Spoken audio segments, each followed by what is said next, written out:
My question to you is, who is the mother of Jesus? Everybody saw. He came out from Miriam. When you ask every priest in the world, include the Pope, and we did it about 8 years ago, the answer is God. When you ask who is the father, God. Is God is a grandson of King David? King David is the father of God? That's my question. And if not, why did you write it? And plus, you wrote it with so many mistakes. 25 different names. It cannot be from God. Please explain me, how do you have more than 150,000 different versions to the New Testament? You have today, if you want the source, I have it, I will give you the source. Please explain me how there are more than 150,000 different texts. Okay, that's question number 3. Question number 4, please tell me, how is it possible that in the New Testament it says that Jacob went to Egypt with 75 people when everybody agreed that the Torah say that Jacob went to Egypt with only 70 people? The Messiah is supposed to save the Jews from all the nations. And all the nations will come to Jerusalem to learn from the Jews' Torah. Now tell me please, a person that could not save himself when the Romans put him and hung him on a cross, his words to God was begging God to save him. And the Romans were telling him, no, save yourself. Let's see if you're going to be able to save yourself. He could not save himself. How can he save us? He couldn't help himself. Plus, it says that the Messiah, in one of the prophecy, will have children, will have descendants. He will have Zerah. Zerah means descendants. You know, as I know, that Jesus never had children. Please explain me, the most important mitzvah in Judaism is the first mitzvah from 613, the first one, which makes it very important, is to marry man and woman. And the marriage institution is the holiest thing in God's eyes. How is it possible that the Christian church took one of the foundation of the world and made the priests unable to marry and have children when it contradicts one of the most important foundation of God? Please tell me how a person that you refer to God was hungry one day walking with the students. And this is in the book of Mark, chapter 11. You can write it down. The next day he entered Jerusalem and Jesus was hungry. And he saw from far away a fig tree that has plenty of leaves.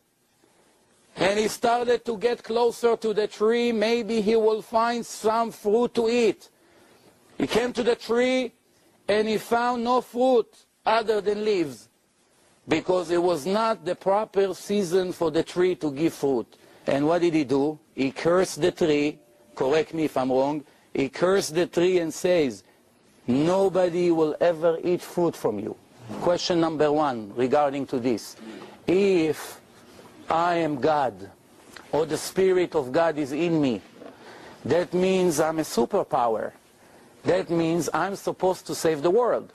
That means when I look at the tree, one time a student asked him, can you tell us how many leaves on the tree?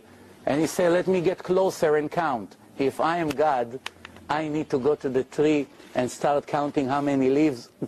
Oy va'avoy if we have such God, that he has to count how many leaves. How can we even waste a second with this kind of God? And I'm not saying it as a joke, don't get me wrong. This is a solid point, please answer. And the most important thing, what is the crime of the tree? That God made a rule in nature that the tree has only few months in Israel, as you know he lived in Israel, that he can give fruit. And that was not the time of the fruit. Why the tree has to be cursed that he'll never give fruit? Please. And why would God be interested to curse something that he made? When a person asks you, how do you know the Jews received the Torah in Mount Sinai, and you yourself will answer it to your believers, you will tell them, Because millions of Jews were standing and listening to God speaking to Moses.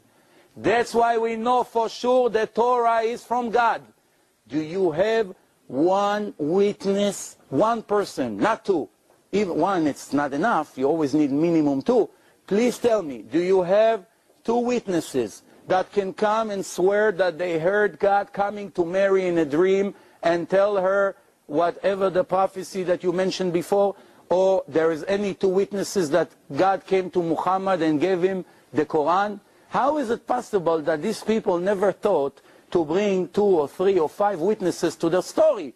Because everybody can say whatever you want. I had a dream. It's right away 50% doubt, forever. Tell me, please. So obviously, a normal human being with common sense, not a genius, a normal human being, you don't have to be extra smart.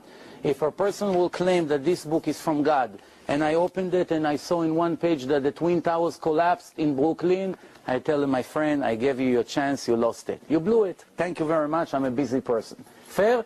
I gave him the chance. I took a week, I reviewed the book. I got lucky. After an hour, I found that mistake. Please explain me, how does it say in the New Testament that the cave of Abraham, Isaac, and Jacob is in the city of Nablus? When every person in the world that knows a little bit Israel and knew Israel for the past generations know that the cave of Abraham, Isaac, and Jacob is in the city of Hebron. How can it be such mistake in a divine book? All I'm asking you to do is go and get me all the answers to the question I ask you, and me and you will eat in McDonald's and Yom Kippur, and I'll pay the bill. Thank you very much.